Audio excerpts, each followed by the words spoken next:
आप सबको जय यीशु की। सो उस परमेश्वर का धन्यवाद कि उसने आज के दिन में हमें संभाल के रखा, अब तक अपने अनुग्रह के अंदर उसने हमें रखा है। उस परमेश्वर का धन्यवाद हो। वो जिंदा खुदा है, सामर्थी परमेश्वर है, उसके जैसा ना कोई था, ना है और ना ही कभी कोई होगा। हमें आज जो मैं आपके साथ बात करने वाला हूँ वो है छुटकारे के बारे में, जो प्रभु यीशु मसीह ने हमें दिया है। उसका छुटकारा क्या है, कैसा है, उसके बारे में आज हम बात करेंगे कि उसके छुटकारे में हमें क्या क्या चीजें और साथ में मिलती हैं। हालेलुया। मेरे साथ शुरू कीजिए, निकाल लीजिए गलातियों 4 और 5। गलातियों 4 और 5।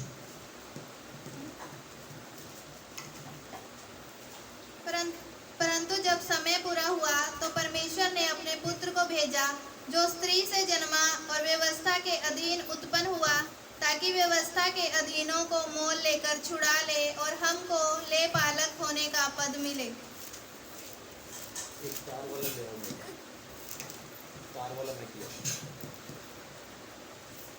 बाइबल कहती है कि प्रभु यीशु मसीह सही समय में पैदा हुआ, सही समय में पैदा हुआ ताकि हमें व्यवस्था की अधीनता से आजाद करके परमेश्वर के ले पालक होने का पद, परमेश्वर के ले पालक होने का वो अधिकार, वो हक हमें मिल सके। उस परमेश्वर का धन्यवाद। सही समय पे पैदा हुआ और व्यवस्था के अधीन यीशु मसीह भी पैदा हुआ। व्यवस्था के अधीन पैदा हुआ मतलब कि प्रभु यीशु मसीह को भी मूसा की व्यवस्था की अधीनता में पैदा होना पड़ा और मूसा की व्यवस्था की अधीनता उसने सारी जिंदगी मानी।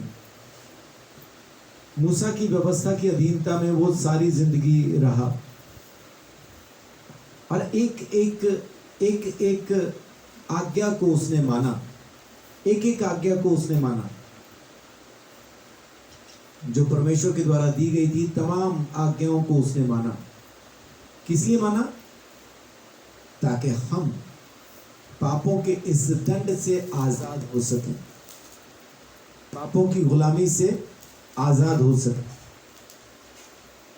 जरूरी था प्रभु यीशु मसीह का व्यवस्था की अधीनता में पैदा होना, ताकि व्यवस्था की अधीनता में रह के वो हमें हर एक दंड से, हर एक पाप से, हर एक गुनाह से आजाद कर सके। आमीन। प्रभु यीशु मसीह नासरी ने हमारी जिंदगी के अंदर वो एक खास काम किया। वचन कहता है कि वो हमारे लिए पैदा हुआ, व्यवस्था के अधीन। अब व्यवस्था क्या है? व्यवस्था का मतलब है हर एक वो धर्मशास्त्र जो हमारे घर के अंदर इस्तेमाल होता है। हम चाहे किसी भी धर्म से क्यों ना हो, हिंदू हो, मुसलमान हो, सिख हो, ईसाई हो, हम जो भी हो, हमारे घर के अंदर जो पवित्र शास्त्र इस्तेमाल किया जाता है, हम सब उसी की अधीनता में पैदा होते हैं, उसी के हिसाब से हम जिंदगी को बिताते हैं। और अगर जिंदगी में कोई ऐसा काम करें जो उस शास्त्र के खिलाफ हो तो वो पाप गिना जाता है।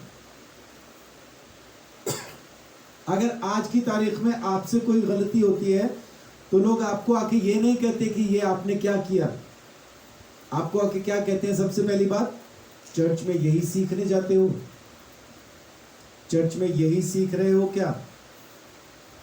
तो इसका मतलब है कि जिस भी व्यवस्था की अधीनता में हम हैं, उस व्यवस्था की अधीनता में यीशु मसीह भी पैदा हुआ। किस लिए पैदा हुआ? 4:5 में साफ लिखा है। क्या लिखा है?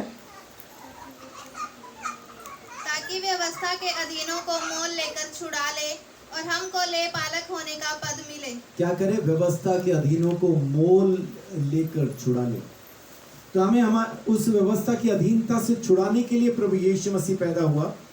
और यीशु मसीह ने उस अधीनता में पैदा होने के बाद और क्या क्या किया और किस किस चीज में वो छुटकारा काम करता है।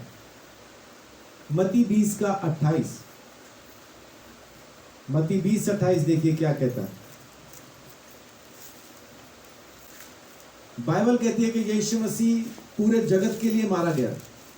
यूहन्ना 3:16 में लिखा है कि परमेश्वर ने जगत से ऐसा प्रेम किया कि अपना इकलौता पुत्र दे दिया ताकि जो कोई उस पर विश्वास करे वो नाश ना हो। तो ये बाइबल कहती है पूरे जगत के बारे में। लेकिन देखिए मत्ती 20:28 क्या कहता है? जैसे कि मनुष्य का पुत्र वह इसीलिए नहीं आया कि उसकी सेवा टहल की जाए, परंतु इसीलिए आया कि आप सेवा टहल करें और बहुतों की छुड़ौती के लिए अपने प्राण दे। बहुतों की छुड़ौती के लिए, सबकी छुड़ौती के लिए नहीं, बहुतों की छुड़ौती के लिए। बहुतों की छुड़ौती और सबकी छुड़ौती में फर्क है।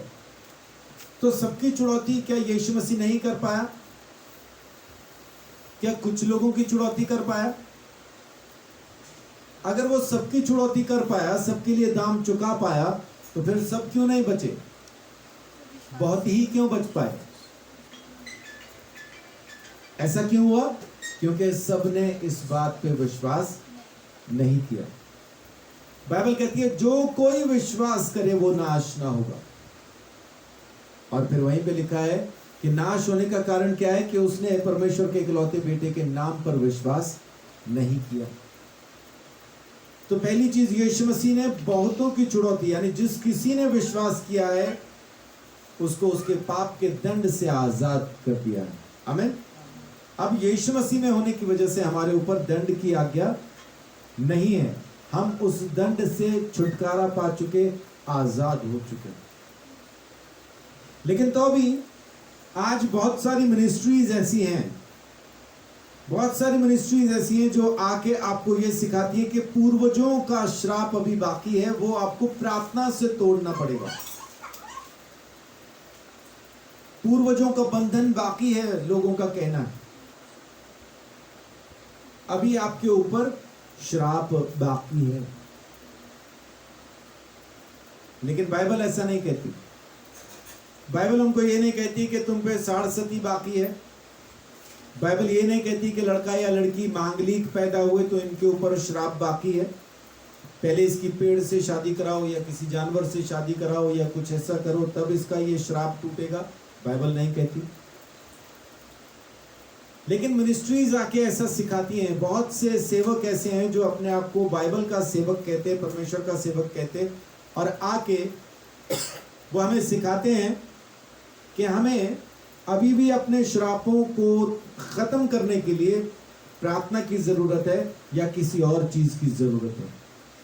लेकिन यीशु मसीह ने क्या किया वो देखते हैं। गलातियों 3:13, गलातियां 3:13।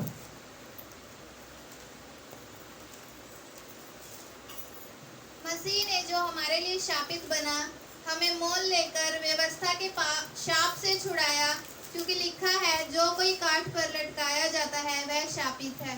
जी, व्यवस्था का श्राप, व्यवस्था के श्राप से प्रभु यीशु मसीह ने हमें आजाद कर दिया, क्योंकि व्यवस्था की अधीनता से उसने हमें खरीदा है ना। तो व्यवस्था के श्राप से भी उसने हमें आजाद किया है। तो व्यवस्था का श्राप क्या है? कोई बता पाएगा मुझे कि व्यवस्था का श्राप क्या है? व्यवस्था कब कहती है कि शापित है? जब आज्ञा नहीं मानते, जब उसको नहीं मानते, जब वचन को नहीं मानते, जब आज्ञा नहीं मानते, तो व्यवस्था कहती है कि शापित है। व्यवस्था विवरण 27:26, व्यवस्था विवरण 27:26।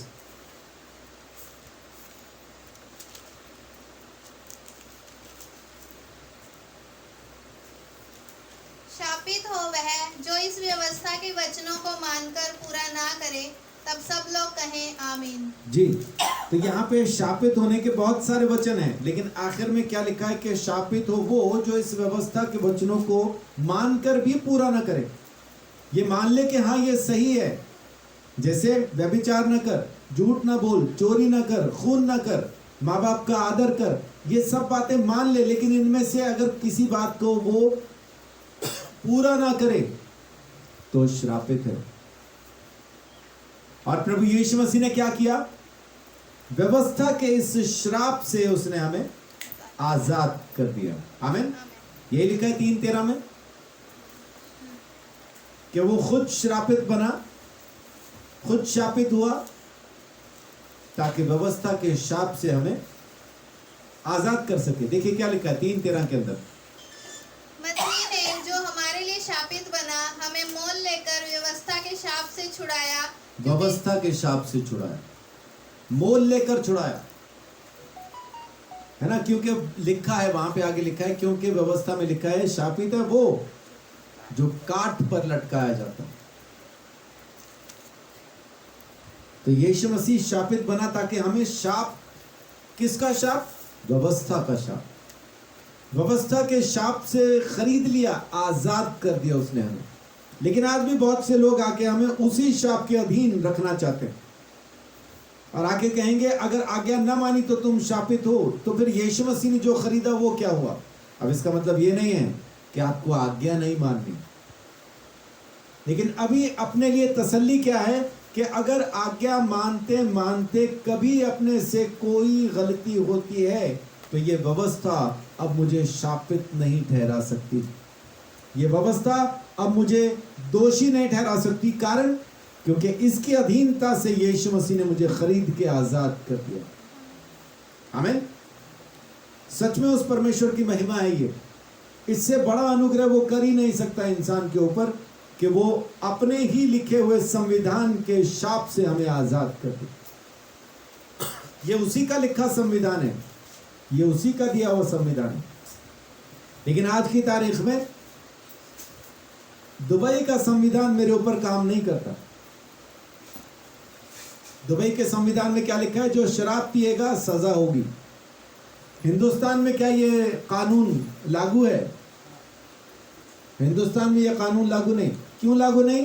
क्योंकि हिंदुस्तान में सरकार खुद शराब बेचती है। जितने भी ठेके हैं सरकारी हैं और बिना सरकार से लाइसेंस पाए, बिना सरकार से ठेका पाए अगर कोई शराब बेचे तो फिर उसको क्या कहते हैं?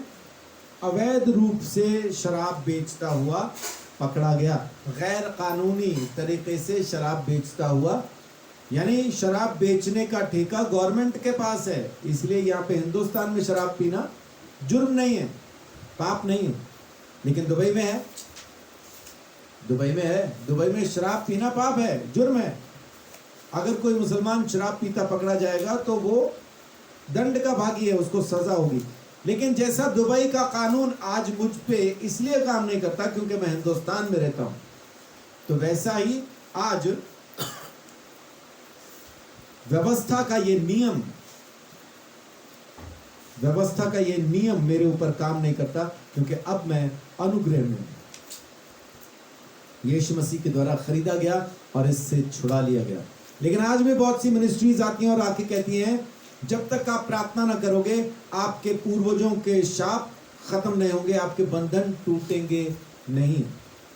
ऐसा नहीं है। यीशु मसीह ने हर एक काम को पूरा किया, हमें इस शाप से उसने आजाद कर दिया है। और प्रभु यीशु मसीह ने हमें हमारे पापों से भी तो, पापों के दंड से भी तो आजाद किया। इफिसियों 1:7 देखिए क्या कहता है। इफिसियों 1:7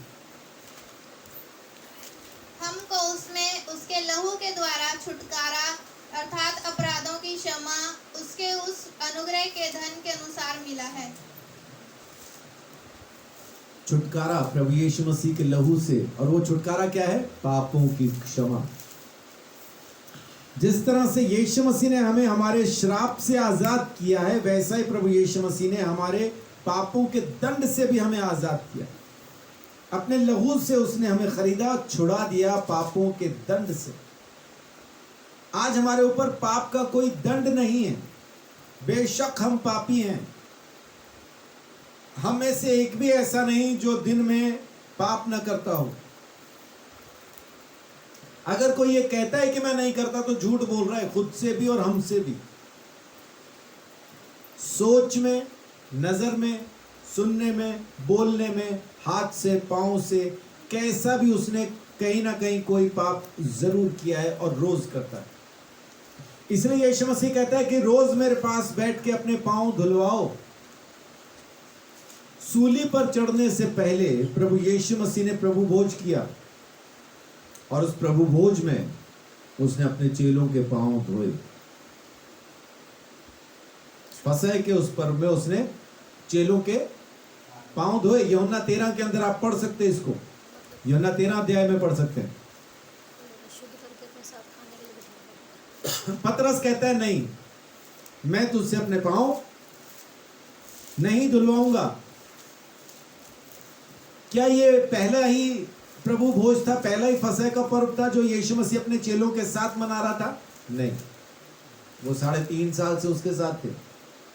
ये पहला फसह का पर्व नहीं था, बल्कि आखिरी था। ये लास्ट सफर की बात है, आखिरी प्रभु भोज था जो अपने चेलों के साथ कर रहा था। उससे पहले 2 बार कर चुका हूं, लेकिन उसका जिक्र अपने को नहीं दिया गया क्योंकि उसकी अहमियत नहीं थी। इसकी है, जिसकी हमें जानकारी, जो हमारे लिए खास है, उसी की जानकारी परमेश्वर ने वचन में हमें दी है। जिसकी जानकारी की हमें जरूरत नहीं, वो लिखा भी नहीं। पतरस कहता है तुझसे अपने पांव नहीं धुलवाऊंगा, तो यीशु मसीह कहता है फिर तेरा हिस्सा भी मुझ में नहीं होगा। फिर पतरस कहता है फिर प्रभु पूरा नहला दे। यीशु कहता है जो नहा चुका उसको दोबारा नहाने की जरूरत नहीं, सिर्फ पांव धोना। अभी आप लोग घर जाके दोबारा नहाएंगे कि पांव धोएंगे? है। पांव धोएंगे बस। मतलब नहाना मतलब बपतिस्मा। नहाना मतलब यीशु के लहू से आप एक बार नहा लिए, उसके लहू से एक बार आप शुद्ध हो गए, पवित्र हो गए। बपतिस्मा रोज नहीं लेंगे, सिर्फ पाप धुलवाएंगे रोज के रोज। तो अब अपना रोज का जो चाल चलन है, पांव धोने का मतलब है मेरी चाल, मेरा उठना, मेरा घूमना फिरना, मेरे चलने फिरने से मेरे पांव गंदे होते हैं। तो यीशु मसीह ने कहा तुम्हारे चाल चलन से, रोजमर्रा जो तुम चलते फिरते हो, उससे तुम दोबारा गंदे होते हो।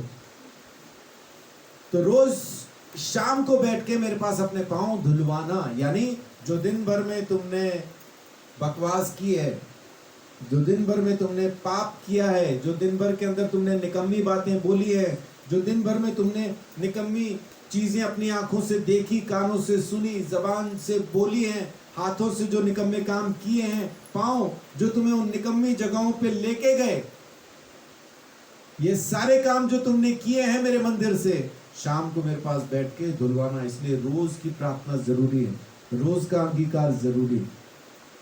लेकिन प्रभु यीशु मसीह का धन्यवाद कि उसने अपने लहू से हमें खरीद के व्यवस्था जो हमें पापी ठहराती है, परमेश्वर का नियम जो हमारे खिलाफ चला जाता है, इस व्यवस्था के दंड से उसने हमें आजाद कर दिया। प्रभु यीशु मसीह का धन्यवाद, अपने लहू से उसने खरीद के हमें हमारे पापों के दंड से आजाद कर दिया। आमीन। उस परमेश्वर का लाखों बार, करोड़ों बार धन्यवाद। देखिए आगे पढ़ के देखिए, तीतुस 2:14। क्या हम आज अधर्म के काम नहीं कर रहे? कर रहे हैं, बिल्कुल कर रहे हैं। पाप क्या है? परमेश्वर का वचन कहता है अगर तू भला करना जानता है और नहीं कर रहा, ये पाप है। जैसे आज मुझे पता चले कि कोई बहुत ज्यादा सख्त जरूरत में है, अगर मैं उसे नहीं दूंगा, मान लीजिए कोई ऐसा शख्स है जिसको नहाना है और उसके पास साबुन नहीं, और मुझे मालूम है कि वो साबुन खरीद भी नहीं पाएगा, और अगर मैं उसको साबुन न दूं तो मेरे लेखे में ये पाप ही है, क्योंकि मैं भला करना जानता हूं और नहीं कर रहा हूं। तो जिसके बारे में हमें पता हो कि इसको मदद की जरूरत है, लेकिन हम मदद ना कर रहे हों, और हमें मालूम हो कि मदद करना जरूरी है, ये पाप है। अधर्म क्या है? यही तो अधर्म है कि जो हम करना जानते हैं, जो भला करना हम जानते हैं और नहीं कर रहे, ये भी अपने आप में पाप है, ये भी अधर्म है। और ऐसे और बहुत सारे अधर्म है। जैसे माँ बाप हैं लेकिन बच्चों का वैसा ख्याल नहीं रख रहे जैसा रखना चाहिए। अब ख्याल का मतलब ये नहीं कि उनको रोटी पानी दे रहे, खाली उतना काफी है। ख्याल का मतलब है कि बच्चे को बचपन ही से यीशु मसीह के साथ जोड़ देना है, बच्चे के साथ बचपन ही से इस तरह से चलना है कि वो बचपन से परमेश्वर के साथ जुड़ जाए, और फिर वो बड़ा होके भी अपने रास्ते को नहीं छोड़ेगा। लेकिन हम क्या बोलते हैं, बड़ा होके जुड़ जाएगा। जब तक वो बड़ा होता है कहीं ना कहीं जुड़ चुका होता है, फिर वहां से तोड़ने के लिए हम प्रार्थना करते हैं कि यहां से टूट जाए, इधर जुड़ जाए। वो पता नहीं टूट पाता है कि नहीं। तो इसलिए बच्चे का ख्याल न रखना भी पाप है। यानी जो कुछ परमेश्वर ने, अधर्म क्या है? यही सब बातें तो अधर्म है, और क्या अधर्म है? लेकिन उस परमेश्वर का धन्यवाद। देखिए तीतुस 2:14 में क्या लिखा है, जिसने अपने आप को हमारे लिए दे दिया कि हमें हर प्रकार के अधर्म से छुड़ा ले और शुद्ध करके अपने लिए एक ऐसी जाति बना ले जो भले भले कामों में सरगर्म हो। आमीन। सरगर्म हो, भले भले कामों में सरगर्म हो, ऐसी जाति बना ले। और क्या किया उसने? हमारे सारे अधर्म के कामों से हमें छुड़ा लिया। प्रभु का धन्यवाद। ये जो गलतियां हम करते हैं, जो पाप हम करते हैं, ये जो अजीब अजीब चीजें हम करते हैं जो कि परमेश्वर ने हमारे लिए सृजी नहीं। हमें उसने सृजा है भले कामों के लिए, लेकिन हम भले काम नहीं करते। ये अधर्म है। धर्म के काम, लोग कहते हैं धर्म के काम क्या है? अच्छे काम धर्म के काम, बुरे काम अधर्म के काम। तो हम जो सरगर्म है अधर्म में, तो प्रभु यीशु मसीह का धन्यवाद कि उसने हमें हमारे अधर्म से हमें आजाद किया, खरीद लिया। और क्या करे वो हमारे लिए? सब कुछ तो कर दिया उसने। अपने को खाली अब उसके पीछे चलना है बस। प्रभु तूने सब तो कर दिया, अब मैं पूरा बोझ से आजाद हूं। ना मुझ पे व्यवस्था का कोई जोर है, ना पाप का कोई दंड है, और ना ही कोई अधर्म मेरे लेखे में बाकी है। तूने सब कुछ तो कर दिया। लेकिन आएंगे लोग और आके आपको बताएंगे नहीं, तू अभी भी अधर्मी है, अभी भी पापी है, यीशु मसीह को जानने के बावजूद भी नरक में जाएगा या जा सकता है। ये संभव नहीं, ये संभव नहीं। यीशु मसीह की आज्ञा मैं क्यों मानता हूं? क्योंकि मैं उससे प्रेम करता हूं, वो मुझसे प्रेम करता है। अब प्रेम की व्यवस्था काम कर रही है, कानून की व्यवस्था नहीं। जो मूसा को व्यवस्था दी थी वो व्यवस्था आज काम नहीं करती।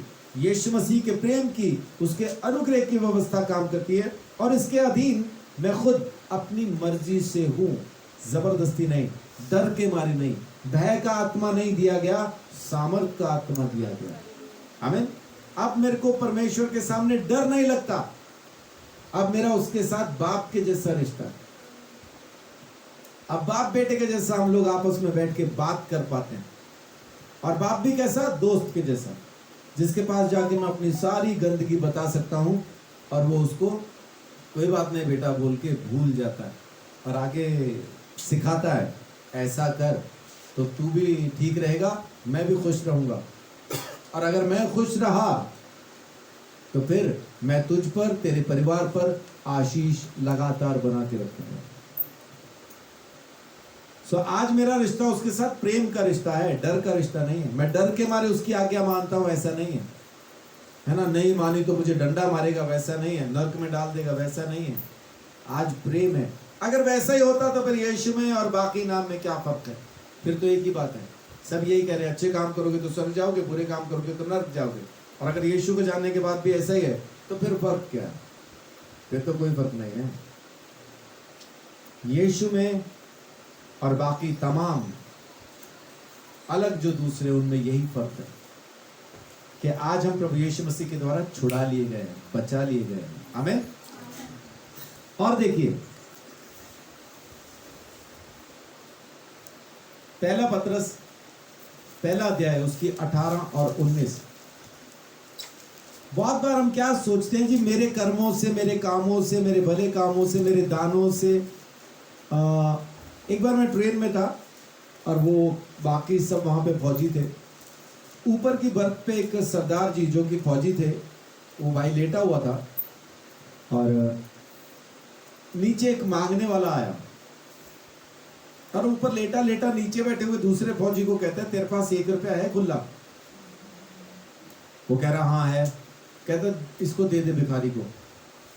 तो उसने अपना पर्स निकालना शुरू किया, लेकिन पूछता है क्यों, क्या हो गया? तो बोल रहा बहुत देर से मुझे सर दर्द हो रहा है, 1 रुपया दे दे शायद ठीक हो जाए। वो 1 रुपये में सर दर्द की चंगाई खरीदना चाहता था।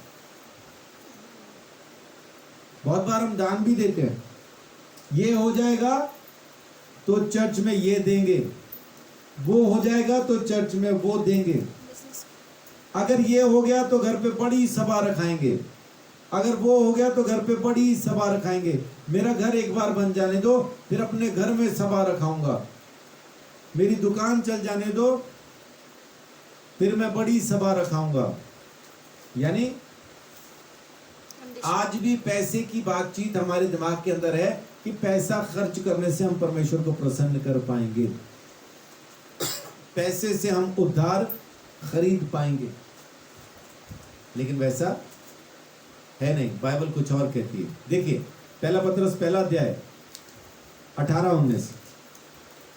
क्योंकि तुम जानते हो कि तुम्हारा निकम्मा चाल चलन जो बाप दादों से चला आता है, उससे तुम्हारा छुटकारा चांदी सोने अर्थात नाशवान वस्तुओं के द्वारा नहीं हुआ, पर निर्दोष और निष्कलंक मेमने अर्थात मसीह के बहुमूल्य लहू के द्वारा हुआ। आमीन। सोने चांदी से तुम्हारा छुटकारा नहीं हुआ, बाइबल कहती है, बल्कि निर्दोष मेमने के लहू से, यानी यीशु मसीह के लहू से तुम्हारा छुटकारा हुआ। तो ये हमारे दान की वजह से नहीं है। हम जो दान दे रहे हैं उसकी वजह से हमारा छुटकारा नहीं हुआ है। तो फिर हम दान क्यों दें? दसवांश क्यों दें? बहुत से लोग क्या कहते हैं जी, दसवांश तो लेवियों को देने के लिए कहा था, पास्टर्स को देने के लिए तो कोई वचन लिखा ही नहीं है। सच कहते हैं। मेरा सवाल, पूरी बाइबल के अंदर वो कौन सा नियम है जो हमें दिया गया, इजरायलियों को नहीं दिया गया? कोई भी नहीं। तो फिर हमारे लिए तो ये है ही नहीं। हाँ जी, हमारे लिए तो है ही नहीं फिर ये, क्योंकि सारा वचन तो इजरायलियों के लिए है, यहूदियों के लिए ये किताब है। जो सारी व्यवस्था है फिर तो यहूदियों के लिए, हमारे लिए तो है ही कुछ नहीं। अगर वैसे ही है तो नहीं, बाकी सब कुछ हमारे लिए, ये खाली दसवांश वाला हमारे लिए नहीं। वैसा नहीं, वैसा नहीं। आप दसवांश देना चाहो दो, नहीं देना चाहो नहीं दो, लेकिन आप खुद नहीं देना चाहते, इसकी वजह से आप दूसरों को गलत शिक्षा नहीं सिखाओ, क्योंकि खुद नहीं देना चाहते ना। जिस चर्च से आए उस चर्च में से फिर निकलने के बाद, अमीर होने के बाद अपने पास्टर को भूल जाते हैं। क्यों? क्योंकि वहां पे कोई दूसरा मिलता है जो उनको कहता है दसवांश देना। नए नियम में कहीं नहीं लिखा, ठीक है, दसवांश दो, अगर नए नियम में नहीं लिखा, ना दो कहां लिखा है?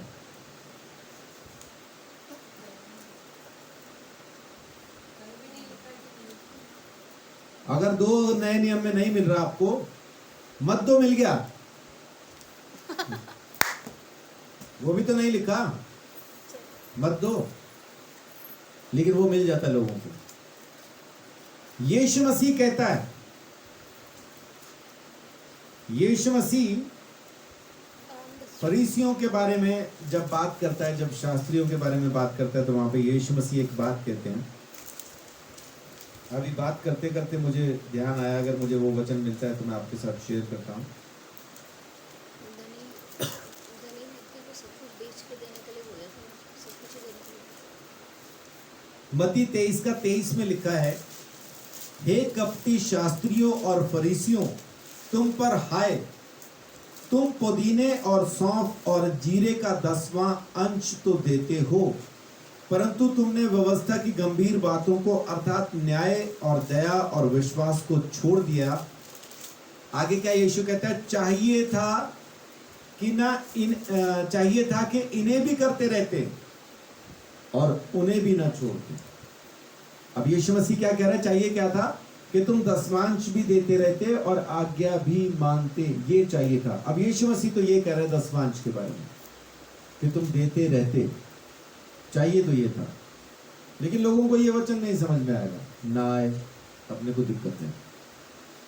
लेकिन बहुत से लोग क्या कहते हैं कि जी हम देते हैं दसवांश, हम देते हैं दान, चर्च में भी देते हैं, इसलिए परमेश्वर हम पर अलग से कुछ अनुग्रह करेगा। वैसा नहीं है। ये तो बीज बोने के बारे में है। बाइबल कहती है 2 कुरिन्थियों 9:6 में कि जो जैसा बोएगा वो वैसा काटेगा भी, जो थोड़ा बोएगा थोड़ा काटेगा, जो ज्यादा बोएगा ज्यादा काटेगा भी। तो दसवांश और भेंट क्यों देनी है? दो कामों की वजह से। पहला, परमेश्वर का सुसमाचार प्रचार होने पाए। इसी 9 अध्याय के अंदर जब आप पढ़ेंगे तो आपको वहां पे मिलेगा कि परमेश्वर का सुसमाचार प्रचार होने के लिए आपको दसवांश और भेंट देना चाहिए। इससे क्या होता है, जब आपके पास्टर का घर चलता रहेगा, जो YouTube पे भी मेरे भाई बहन सुन रहे हैं उनसे भी मेरी यही गुजारिश है कि अपना दसवांश अपने ही चर्च में देना है, किसी और के पास नहीं भेजना। बहुत से लोग कहते हैं जी हम तो इजराइल भेज रहे हैं, वहां दसवांश नहीं भेजना आपने। आपका मन है वहां दान देने का तो दीजिए, लेकिन दसवांश अपने ही पास्टर को देना है। किसी के भी कहने में आके दसवांश देना बंद नहीं कीजिए, पूरा दीजिए। परमेश्वर आपको इसके लिए बरकत देगा। आमीन। मुझे भी नहीं भेजना, मैं अगर आपसे कल को मांगू मुझे दसवांश दो, उसी दिन मेरा चैनल अनसब्सक्राइब कर देना, देखना बंद कर देना, क्योंकि मैं भी झूठे शिक्षकों में आ जाऊंगा।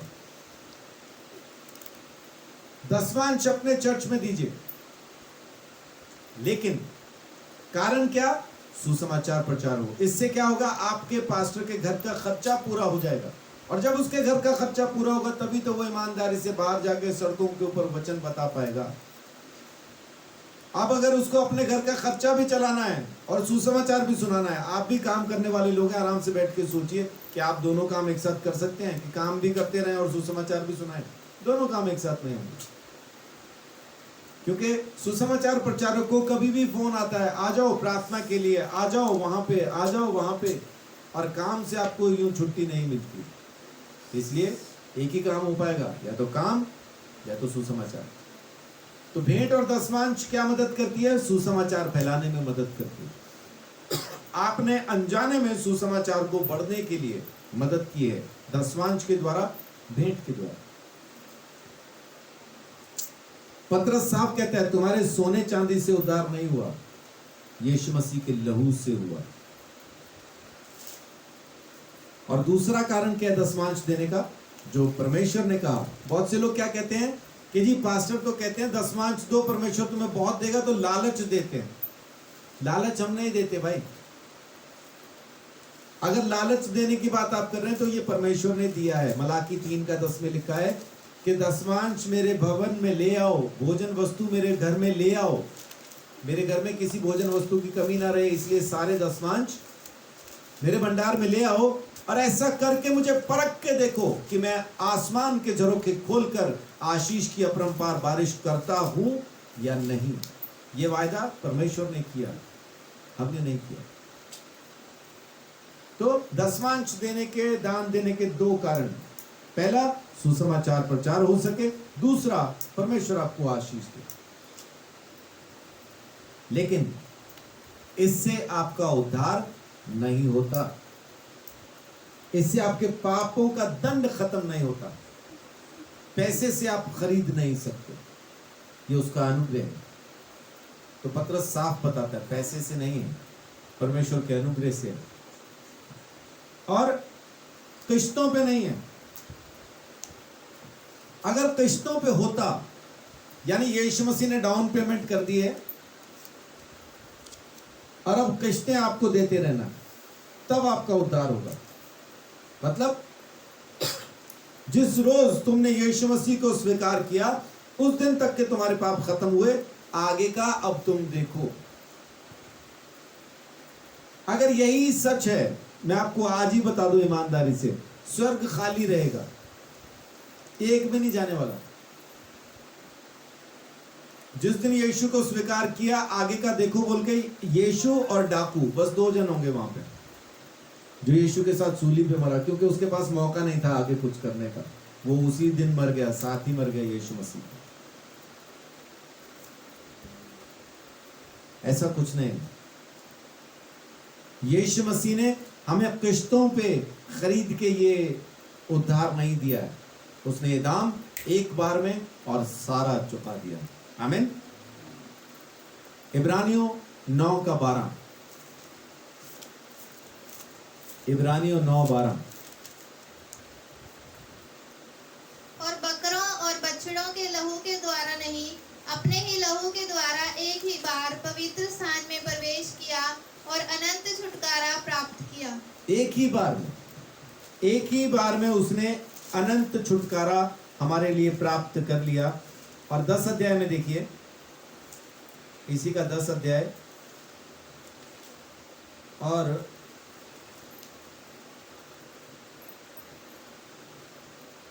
उसकी 14 है।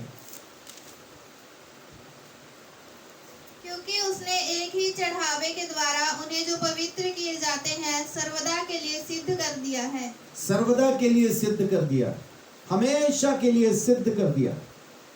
तो प्रभु यीशु मसीह ने एक ही बार प्रवेश करके सबको सर्वदा के लिए सिद्ध कर दिया।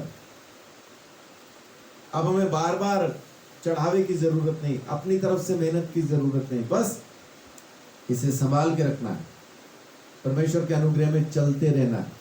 अब हमें उसको छोड़ना नहीं। और प्रकाशित वाक्य 5:9 कमाल की चीज कहता है।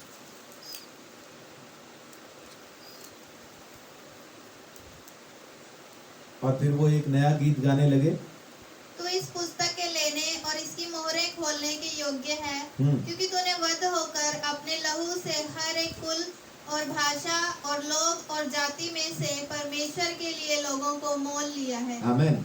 हर एक कुल, भाषा, लोगों और जाति में से, यानी यीशु मसीह ने किसी को भी नहीं छोड़ा, छोटा बड़ा कुछ नहीं, सब जगह से उसने परमेश्वर के लिए लोगों को मोल खरीदा है। कैसा? वध हो के अपने लहू के द्वारा। सो यीशु मसीह नासरी ने जमीन के ऊपर आने के बाद जो हमें छुटकारा दिया, सबसे पहली चीज वो कहां पैदा हुआ? व्यवस्था के अधीन, ताकि व्यवस्था के अधीनों को यहां से छुड़ा सके। तो आज हम इस व्यवस्था की अधीनता में नहीं है, क्योंकि यीशु मसीह ने दाम चुका के हमें यहां से खरीद लिया। और श्रापों की अधीनता में नहीं है, क्योंकि खुद श्रापित होकर उसने हमें व्यवस्था के श्राप से आजाद कर दिया। पापों के दंड में नहीं है, क्योंकि यीशु ने अपने लहू से हमें हमारे पापों के दंड से आजाद कर दिया। रोजमर्रा की जिंदगी के अधर्म के कामों का अब हमारे ऊपर अधिकार नहीं है, क्योंकि यीशु ने हमें हमारे सारे अधर्म के कामों से छुड़ा लिया। और हम अपनी मेहनत से, अपने पैसे से उसको खरीद नहीं सकते, यीशु के लहू से वो खरीदा गया। और यीशु मसीह ने एक ही बार में हमारे ऊपर उसका काम नहीं छोड़ा। उसको मालूम था उद्धार के काम में अगर हम भी शामिल होते कभी पूरा ना होता, इसलिए उसने खुद ही अकेले इस सारे काम को पूरा किया। और क्योंकि वो पूरा कर चुका, इसलिए अनाउंसमेंट भी करता है। सूली पे चढ़ने के बाद छठा कलमा क्या कहा यीशु मसीह ने? पूरा हुआ। क्या पूरा हुआ? उद्धार का कार्य पूरा हुआ। तो जब उसने कह दिया कि पूरा हुआ, तो कोई आके, कोई इंसान आके अगर आपको कहे कि नहीं अधूरा हुआ, तो मानना नहीं, क्योंकि यीशु ने कहा पूरा हुआ तो पूरा हुआ। इंसान के कहने से वो अधूरा नहीं हो जाता। बहुत से लोग आते हैं, अन्नू के घर पे एक दो भाई आ गए थे, है ना, वो भी अपने आप को पास्टर बोल रहे थे, और आके क्या सिखा रहे थे कि यीशु मसीह के लहू से पूरी तरह से नहीं खरीदे गए, अभी तुम्हारा भी बहुत सा काम बाकी है। ये कुछ देर तो सीखते रहे बैठ के, जब समझ आना बंद हो गया तो चुपके से उठ के मेरे को फोन किया, सर आ जाओ बचा लो, दिमाग खा गए हमारा। और मैंने आके बड़े आदर से उनको भगा दिया। हाँ, मैंने बोला वापस नहीं आना, क्योंकि कुत्तों का स्वागत नहीं है। पर आप कहेंगे वो तो पास्टर थे।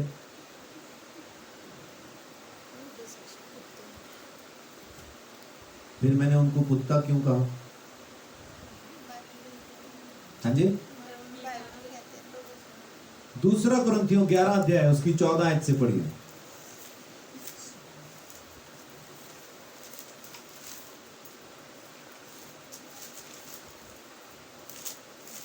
दूसरा कुरिन्थियों 11:14।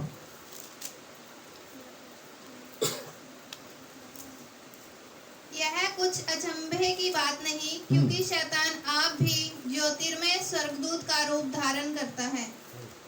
इसीलिए यदि उसके सेवक भी धर्म के सेवकों का सा रूप धरें, तो कोई बड़ी बात नहीं, परंतु उनका अंत उनके कामों के अनुसार अनुसार होगा। जी, तो इसका मतलब है कि शैतान स्वर्गदूत जैसा दिखाई दे सकता है और शैतान के सेवक भी धर्म के सेवक जैसे दिखाई दे सकते हैं, अपने आप को पास्टर कहला सकते हैं, लेकिन उनकी शिक्षा बताएगी पास्टर है कि कुत्ता है। बीच का कुछ नहीं होता, या तो वो पास्टर होगा या कुत्ता होगा, है ना। कुछ लोगों के नाम मेरे फोन लिस्ट में सेव है, कॉन्टैक्ट लिस्ट में, तो उसके आगे कुत्ता ही लिखा है। जो है वही लिखेंगे ना। डॉक्टर के नाम के आगे डॉक्टर लिखता हूँ, वकील के नाम के आगे एडवोकेट लिखता हूँ, पास्टर के आगे पास्टर लिखता हूँ, कुत्ते के आगे कुत्ता लिखता हूँ। पहचानना जरूरी है, इसमें कोई दिक्कत नहीं। परमेश्वर ने कहा परख के देखो, है ना, परख के देखो। सो बहुत से आएंगे और आके कहेंगे कि नहीं अभी अधूरा है, आपको पूरा करना है। और अगर हम पूरा करने पे आए, कभी पूरा नहीं होगा, हो ही नहीं सकता। हम रोज पापी हैं, रोज पापी हैं, रोज पापी हैं। लेकिन अब हम इसलिए प्रभु यीशु मसीह की आज्ञा को मानते हैं क्योंकि हम यीशु मसीह से मोहब्बत करते हैं और हमने अपनी मर्जी से अपने आप को उसका दास होने के लिए दे दिया। ये उसका अनुग्रह है कि वो कहता है मैं तुम्हें दास न कहूंगा, मित्र कहूंगा। ये रहमत है उसकी, दया है उसकी कि वो हम दासों को दोस्त कह के बुलाता। नहीं तो हम है नहीं इस लायक कि उसके दोस्त कहलाएं, उसके भाई कहलाएं। सो यीशु मसीह ने एक ही बार में सारा दंड चुका दिया। और प्रकाशित वाक्य 5:9 बिल्कुल अच्छे से इस बात पे मोहर करता है कि अपने लहू से दाम चुका के उसने खरीदा परमेश्वर के लिए। आज हम परमेश्वर के हैं, क्यों? क्योंकि प्रभु यीशु मसीह ने खरीद के हमें परमेश्वर का बना दिया। हर कुल, हर भाषा, हर लोग, हर जात में से यीशु मसीह ने अपने लहू से लोगों को परमेश्वर के लिए मोल खरीदा। आमीन। सो परमेश्वर आप सबको बहुत आशीष, बड़ी बरकत दे। प्रभु यीशु मसीह के इस छुटकारे को छोटा ना जानिए। प्रभु यीशु मसीह ने ये जो छुटकारा हमें दिया है, सच में कमाल की एक चीज हमें दे दी है जिसको हम कभी भी हासिल नहीं कर सकते थे। ये उसका अनुग्रह है कि हम उसको पा सके, उसको हासिल कर पाए। और आज प्रभु यीशु मसीह के लहू से हम हमारे पापों के दंड से आजाद हैं, हम अधर्म के कामों से आजाद हैं, हम हर उस चीज से आजाद हैं जिसके अधीन व्यवस्था ने हमें किया था। आज हम व्यवस्था से आजाद हैं। प्रभु यीशु मसीह का धन्यवाद कि इस व्यवस्था से आजाद होने के बाद अब हम अपनी मर्जी से इसको पढ़ते और मानते हैं। क्यों? क्योंकि इसके माने जाने से मेरा बाप खुश होता। तो उसको प्रसन्न रखें, उसकी महिमा करें और पाप के दंड से आजाद होके उसकी लगातार सेवा करें। वो आपकी जिंदगी में जरूर आशीष, जरूर बरकत देगा। परमेश्वर आप सबको बहुत आशीष, बड़ी बरकत दे। जय यीशु।